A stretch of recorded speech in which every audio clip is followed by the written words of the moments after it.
In the year 2150, Earth lay in ruins, a shadow of its former self, conquered by the technologically superior alien race known as the Zorax.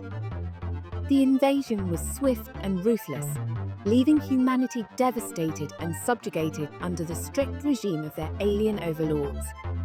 The once bustling cities now stood silent, their streets patrolled by Zorax enforcers, and humans were herded into labor camps, forced to toil for their new masters. Among the scattered pockets of resistance, Captain Mira Hayes emerged as a beacon of hope, a former soldier determined to free her people from the alien yoke. Mira and her team of rebels operated from a hidden base deep within the Appalachian Mountains. Their latest intelligence suggested that the Zorax were constructing a massive facility on the outskirts of what was once New York City. Rumors among the prisoners hinted at a weapon factory, a place where the Zorax were building the means to ensure humanity's permanent subjugation. Mira knew that this facility had to be destroyed if there was any hope of sparking a larger rebellion. With a heavy heart, she gathered her team for what could be their most dangerous mission yet. Under the cover of darkness, Mira and her team infiltrated the facility, navigating through a labyrinth of corridors and evading the watchful eyes of Zorax guards. The air was thick with tension as they planted explosives at key structural points. As they ventured deeper, they stumbled upon an enormous chamber filled with rows of sleek, metallic pods.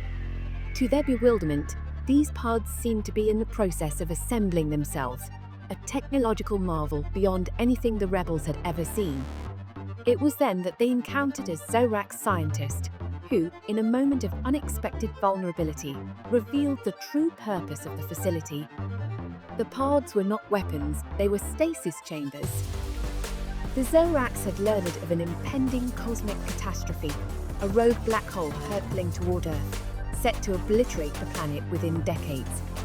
The invasion was a desperate measure to save humanity from this impending doom. The Zorax were preserving humans, ensuring their survival by placing them in stasis to be awakened once the threat had passed. Mira was stunned. The narrative she had clung to for so long shattered before her eyes. The Zorax were not conquerors but saviors. The scientist explained that the labor camps were a necessary but regrettable measure to gather resources and build the stasis chambers swiftly. Humanity was endangered, and this was the only way to ensure their continued existence. The weight of this revelation pressed heavily on Mira, challenging her deeply ingrained beliefs and forcing her to confront a new, harsh reality. As the rebels grappled with this newfound knowledge, the facility's alarms blared, signaling their presence.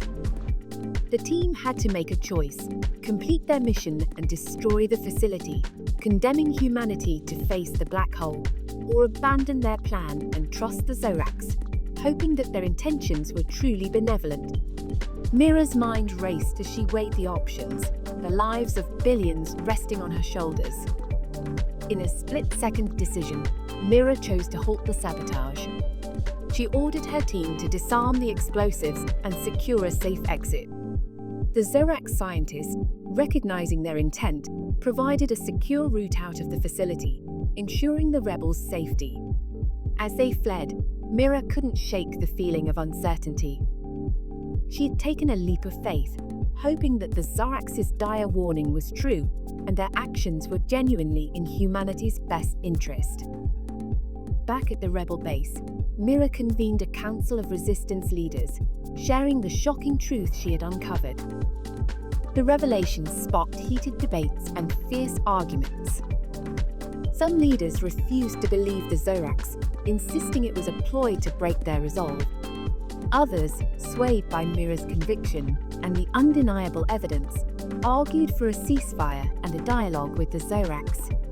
Ultimately, a fragile consensus was reached. A delegation would be sent to negotiate with the Zorax, seeking confirmation of their claims and exploring the possibility of cooperation. Mira, burdened by the weight of her decision, joined the delegation, hoping to forge a new path for humanity. As they approached the Zorax command center under a flag of truce, the future of Earth hung in the balance. In the end, the truth was revealed. The Zorax had indeed foreseen the catastrophic event, and their invasion, though brutal, was driven by a desperate need to save another intelligent species from extinction. Humanity, now aware of their impending doom and the Zorax's intentions, faced an uncertain but hopeful future. Together, humans and Zorax began to work side by side, preparing for the day when they could awaken from stasis and rebuild a world united by a common struggle for survival. As the stasis chambers hummed to life, Mira stood at the threshold, looking out at the remnants of her world. She had fought for freedom, only to find it in the most unexpected of alliances. The human reserve was no longer a symbol of subjugation, but a testament to resilience and the unbreakable spirit of cooperation. The war was over, not with a bang, but with a promise of a new beginning, forged in the fires of adversity and tempered by the resolve to survive.